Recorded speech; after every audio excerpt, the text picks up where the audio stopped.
నమస్తే. This is Shaurya. Welcome to our channel.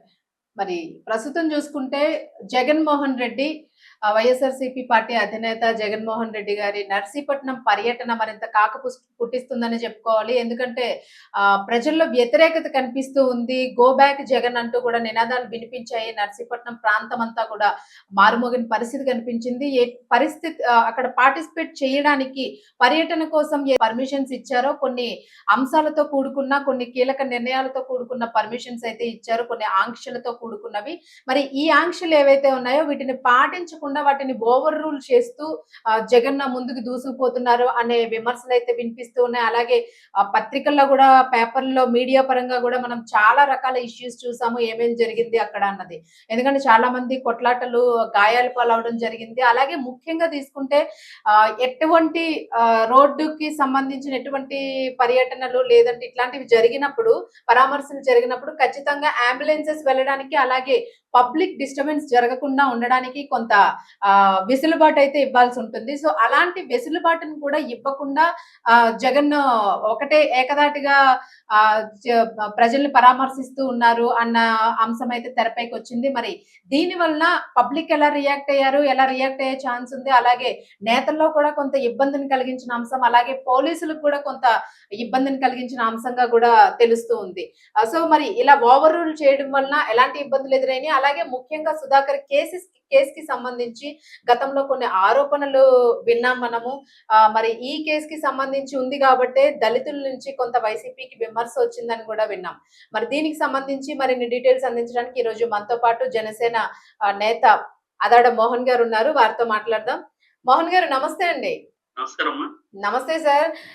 ఏంటి YCP చాలా స్పీడ్ గా కనిపిస్తా ఉంది, జగన్ గారు చాలా ఉత్కంఠ కలిగిస్తూ ఉన్నారు ప్రజల్లోని. ఏంటి ఎలాంటి పర్యటనలోన వ్యతిరేకత వచ్చిందని కూడా మనం విన్నాం. సో మీరేం చెప్తారంటే ఈ కేసు గురించి, సుధాకర్ కేసు గురించి మీకు బాగా బ్రీఫ్ గా డీటెయిల్స్ తెలుసు.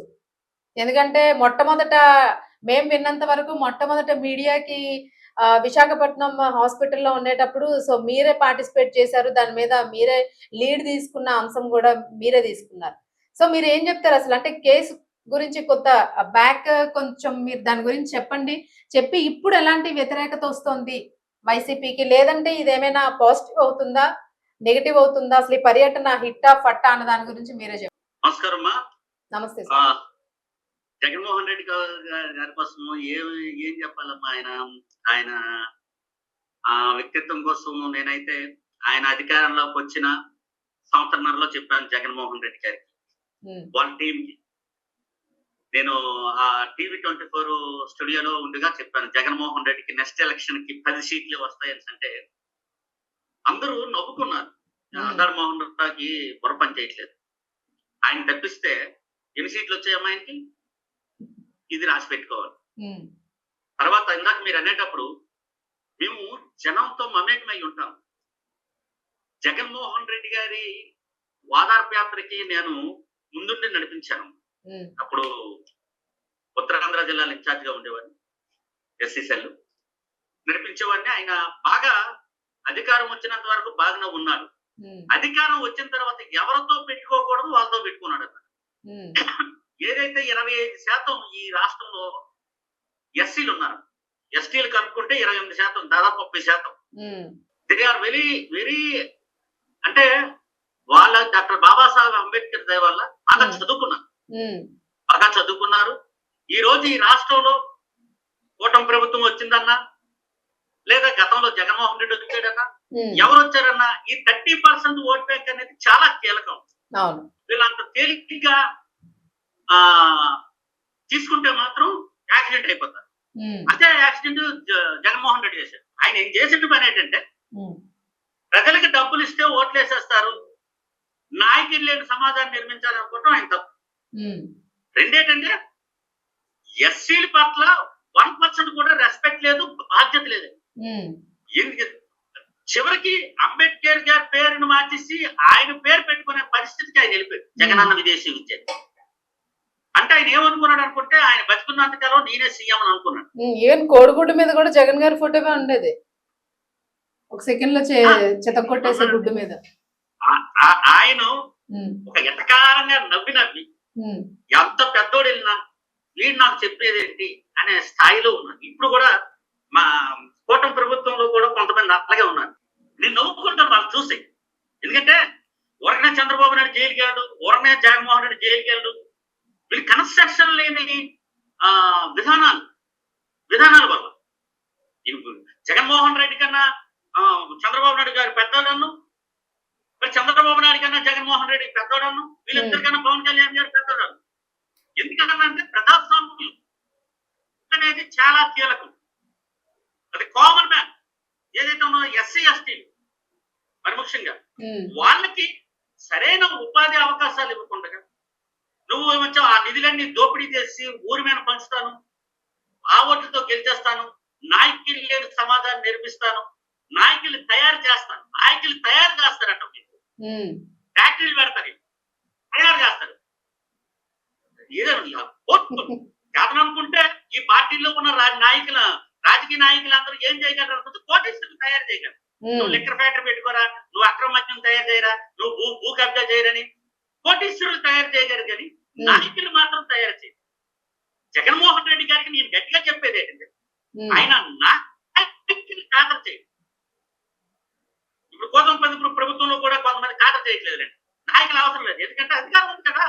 రేపు అధికారం అంచుకొస్త చూడు, అప్పుడు అవసరం. కాబట్టి నాయకుడు అనేవాడు ప్రజల కష్టసుఖాలతో మమేకమై ముందుకెళ్ళినట్లయితే ఫేక్ స్టేట్మెంట్లు ముందు బయటకు రావు. ఆ రోజు సుధాకర్ గారు ఏమడిగారు? మాస్క్ అడిగారు. ఒక ఎస్సీ డాక్టర్ మాస్క్ మాస్క్ బండిలు ఇవ్వచ్చు, దాన్ని అధికారం చేతిలో ఉందని చెప్పి పోలీసులతోటి రోడ్డు మీద కొట్టించి ఆ రోజు ఎవరు మాట్లాడాల. ఆ రోజు నేను మెంటల్ హాస్పిటల్ దగ్గరికి వెళ్ళి అక్కడున్న మీడియా వాళ్ళు అలా చూస్తూ ఉన్నారు, ఎవరు వస్తారో మాట్లాడుతున్నారు. ఎవరికి భయం మాట్లాడాలండి. మాకు భయాలు ఉండవమ్మా, ధర్మం ఒకటే ఉంటుంది. ధర్మం ఒకటి, నువ్వేమైతే ఎత్తుతావో అది కోస్తావు. ఈ రోజు జగన్మోహన్ రెడ్డి పోస్తుంది, ఆయన విత్తుందే. రేపు కూటమి ప్రభుత్వం పోస్తుంది, ఈ రోజు ఎత్తుతుందే, రేపు పోస్తుంది.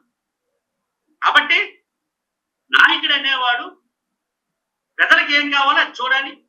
ఈ రోజు జగన్మోహన్ రెడ్డి గారు వెళ్లే క్రమంలో సుధాకర్ గారు ఫ్లెక్సీలు పెట్టి ఆయన్ని ఎదిరిస్తున్నది దేనికంటే ఇంకా అలాంటి నాయకుడు ఎస్సీలకి మరి అక్కర్లొద్దని 30% ఎస్సీ డిసైడ్ అయిపోయారు. వాళ్ళే ఓడించారు ఆయన్ని. ఈ వెనకతలు నిలబడ్డ వారు ఎవరంటే ఇప్పుడు ఎయిర్పోర్ట్ దగ్గర ఫ్లెక్సీలు పట్టుకుని వచ్చారు చూడు, వాళ్ళు నిలబడ్డారు. అంటే ఒక సందర్భాల్లో అంటారు కూలీ అంటారు. మనకి విశాఖపట్నంలో ఒక 10-15 సెంటర్లు ఉంటాయి. ఉదయాన్నే 7 గంటలకు వెళ్ళిపోతే కూలీలు దొరికేస్తుంటారు. వాళ్ళకి భోజనం పెట్టి ఒక 500 ఇస్తాను అనుకుంటే అన్ని పక్కన పెట్టి ఆ రోజు పని మానేసి ఫ్యాక్టరీలు ఎక్కేస్తారు. వాళ్ళకి ఫ్లెక్సీలు కట్టించిస్తే వాళ్ళ కార్యకర్తలు బోర్డు మంది జనం వచ్చారు. ఓహో ఆహా, మరి సిద్ధం సభలకు కూడా జనం వచ్చారు కదా జగన్మోహన్ రెడ్డి, నువ్వు పెట్టిన సిద్ధం సభలకు కూడా జనం వచ్చారు కదా, మరి ఎందుకు అంత దారుణంగా ఓడిపోయావు? కాబట్టి నాయకుడికి ఒక అవకాశం ఇచ్చారు, అవకాశాన్ని దుర్వినియోగం చేసుకున్నావు. నువ్వు మెడికల్ కాలేజీలు పెట్టావు, ఓకే, మెడికల్ కాలేజీ పెట్టావు, మెడికల్ కాలేజీ కట్టిస్తానన్నావు, ఏవో ఛాన్స్ చేసావు. అవి ఫుల్ఫిల్ అయినంత వరకు ఆ మెడికల్ కాలేజీ కట్టి ఆ మెడికల్ కాలేజీలో పనిచేయవలసిన డాక్టర్ రోడ్డు మీద చెప్తే నిన్నేమనుకోవాలి?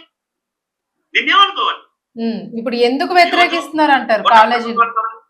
కాలేజీలకి ఎందుకు వ్యతిరేకత చెప్తున్నారు అంటే వీళ్ళు ప్రభుత్వ ప్రైవేట్ భాగస్వామ్యంతో మెడికల్ కాలేజీలు నడపాలనే ఒక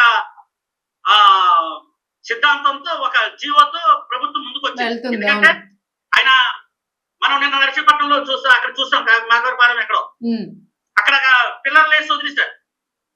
ఈ రోజు రాష్ట్రం మొత్తం మీద జగనన్న కాలనీలన్నీ కూడా పిల్లర్లు వేసి నాశనం అయిపోయి ఉన్నాయి. అవునవును, సెంటు భూమి, అరసెంటు భూమిలో ఉన్న ఇల్లులు అన్ని ఖాళీగా, అగ్గిపెట్టెలా ఉన్న ఇల్లులు అన్ని ఖాళీగానే ఉన్నాయి. మరి అందులో ఎవరుంటారు సార్? ఎవరు ఉండరు. కుక్కలు పెంచడానికి కూడా సరిపోవాలి. అది ప్రజల ఉద్దేశం. ప్రజలు అదే అంటున్నారు, కుక్క బోన్లా ఉంది, కుక్క పడుకోవడానికి తప్ప మనుషులు ఉండేది కాదా సైజు అని. అదే ఇప్పుడు ఆయనకి కామన్ సెన్స్ ఉంటే సెంటి స్థలంలో ఇల్లు కట్టేవాడు. ఆయన బాత్రూమ్ కి ఏమొచ్చి 6 సెంట్లను, ఈయన మా ఎస్సీ ఎస్టీలకి ఇల్లులకి ఏమొచ్చి సెంటు స్థలము. దాన్ని ఇప్పుడు మన ఈ ప్రభుత్వం కూటమి ప్రభుత్వం 2 సెంట్లు చేసింది అంటే అది వేరే సంగతి, అది చూసుకుంది. అది 100 గజాలు కాబట్టి ఎలాగైనా కట్టుకోవచ్చు. అదే ఇప్పుడు నేను క్లోజ్ చేసే ముందు చెప్తున్నాను,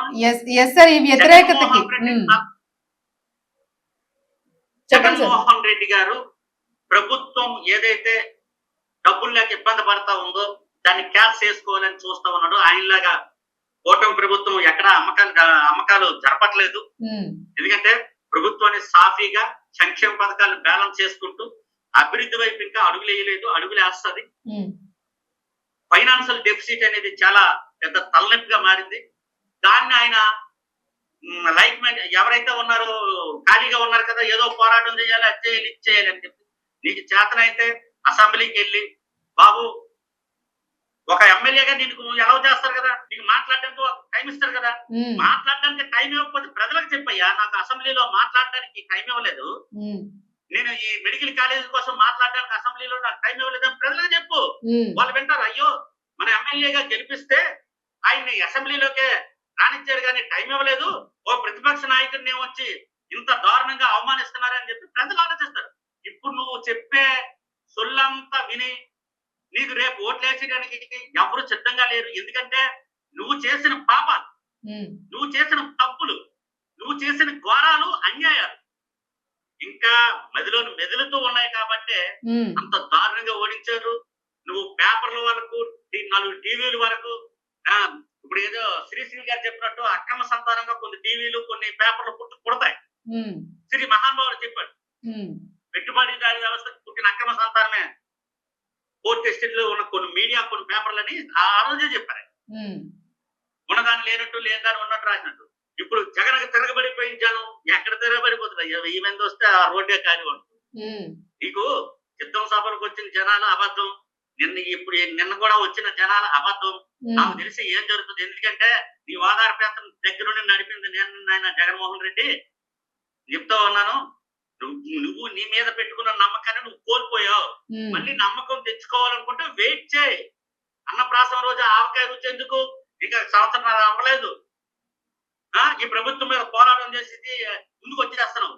ఏం పీకవనేసి, ఏం చేసావనేసి, ఎవరిని అభివృద్ధి చేసావనేసి. కాబట్టి మరొక 30 సంవత్సరాలు అవనియండి, 40 సంవత్సరాలు అవనియండి, జగన్మోహన్ రెడ్డి ఎస్సీ ఎస్టీలు అయితే నమ్మరు. ఆ ఓటు బ్యాంక్ ఎక్స్పెక్ట్ చేసుకోక్కర్లేదు, ఇంకా వదిలేసుకోవచ్చు జగన్, వదిలేసుకోవచ్చు. ఎందుకంటే ఆయన ఏ ఎస్సీ సంక్షేమ పథకాలు తీసాడని కోరుకోను, సాక్షాత్ అంబేద్కర్ గారినే లేకుండా చేసేద్దాం అనుకున్నాడు. ఏమనంటే అమరావతిలో విగ్రహం పెట్టేసి ఆయన పేరు మేము తీసేసి ఈ పేరు పెట్టించుకుంటాడా? అమరావతి విగ్రహం పెట్టి విగ్రహం ఆయన ముందు ఈ పేర్లు ఎంత పెట్టాడమ్మా? ఆయన అన్యాయం అంతా చేసేసి ఎస్సీలు తిరగబడతారని ఊహించే అంబేద్కర్ విగ్రహం పెట్టాడు. అంబేద్కర్ విగ్రహం పెట్టి ఆయన పేరుని విదేశీ విద్యాదేశంలో తీశాడు. ఆయనకి జగన్మోహన్ రెడ్డి గారికి నాకు తెలిసి ఎస్సీ ఎస్టీలు అంటే పడదు, కపట ప్రేమ వెళ్ళగక్కుతాడు అంతే. క్రైస్తవులైనా ఆయనకి ఎక్కువ క్రైస్తవ స్థలాలు, క్రైస్తవ ఆస్తులు కూడా ఎక్కువ రియల్ ఎస్టేట్ గా మారింది ఆయన ప్రభుత్వంలోనే. దోపిడీదారి వ్యవస్థ care of address Jaganmohan Reddy family, ఇది పక్క. అది కాబట్టి మెడికల్ కాలేజీలు చూడడానికి వెళ్ళు, లేకపోతే గిరిజనులు పలకరించడానికి వెళ్ళు, అక్కడ వాటర్ బాగాలేదు అంటే నువ్వు ఉన్నప్పుడు ఏం చేసావయ్యా? మంచి వాటర్ ఇచ్చుకోవాల్సిన అవసరం లేదు.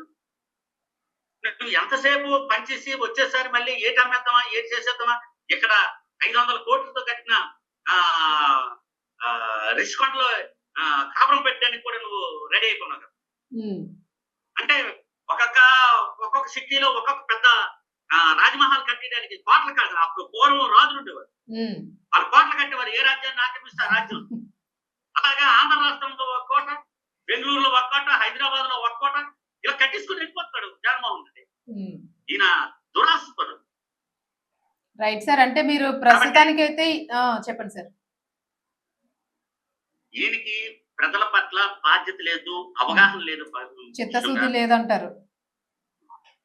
చిత్తశుద్ధి కూడా లేదు, న్యాయం చేయాలనే ఆలోచన కూడా లేదు. అధికారం పోయింది, దాన్ని ఎలా రాబట్టుకోవాలన్న ఆలోచనతో తిరుగుతున్నాడు. మరి ఎప్పుడో అంబులెన్స్ వస్తే ముందే సైడ్ ఇచ్చారని అప్పుడు చూపించుకున్నాడు. మరి నేను అంబులెన్స్ ఇరిగిపోయి 1.5 గంట అవుతుంది, ఎందుకు సైడ్ అవ్వలేదు? అదే కదా సార్, మరి అంబులెన్స్ ఇరుక్కుపోయి పేషెంట్ కి ఏదైనా జరిగితే పరిస్థితి ఏంటి మరి? కారు కింద ఒకరు చచ్చిపోతేనే అలా మీదకి ఎక్కించాడు. ఎందుకు వచ్చింది ఉమ్, ఆ కేసు ఇంకా ఉంది కదా. అవును. కనీసం ఆయన పరామర్శించారు. ఇప్పుడు ఇంకొకరు పరామర్శించి చచ్చిపోయిన వాళ్ళు పరామర్శించడానికి వెళ్ళి ఒక నిజం చూశారు. ఉమ్, సో దాన్ని ఇప్పుడు జగన్మోహన్ రెడ్డి అధికారం కోసం అప్పుడే అధికారం లేకపోతే ఆయన ఉండలేడు. ఉమ్, కాబట్టి అధికారం కోసం మాఫియాను తయారు చేస్తాడు. రేపు అంటే ఆయన కడపలోని కూడా ఎవరు రావట్లేదు. ఎందుకంటే ఇలాంటి అవినీతి పరుడు ఇలాంటి దుర్మార్గుడు వెనకాల మనం ఎందుకు నష్టపోతాము ఉమ్, అని చెప్పి స్ట్రాంగ్ కోరుకుంటున్నారు. కానీ లేకపోతే ఫ్యాక్షనిస్టులు దింపేసేసి రాష్ట్రంలో అల్లకల్లోలం చేసే ఆలోచనలు కూడా ఆయనకు ఉంటాయి. ఉమ్. మీరు చెప్తుంటేనే భయం వేస్తుంది సార్ కాబట్టి నాకు. నేను స్వయంగా ప్రయాణం చేశాను ఉమ్, ఆయనతో. ఉమ్, అదే మీరు ఆయనతో ఎక్కువ కాలం రాధామోహన్ రావుని ఎవరికైనా ప్రజాస్వామ్యంలో ప్రజలకి నష్టం జరగనంత వరకు మీ పదవులు సేఫ్. Right sir. ఆ మెడికల్ కాలేజీలు ఎలా రన్ చేయాలనుకుంటున్నారు? ఒక 5,000 కోట్లు 6,000 కోట్లు ఒకసారి పునః పరిశీలన చేసుకోవాలి రాష్ట్ర గవర్నమెంట్ కూడా.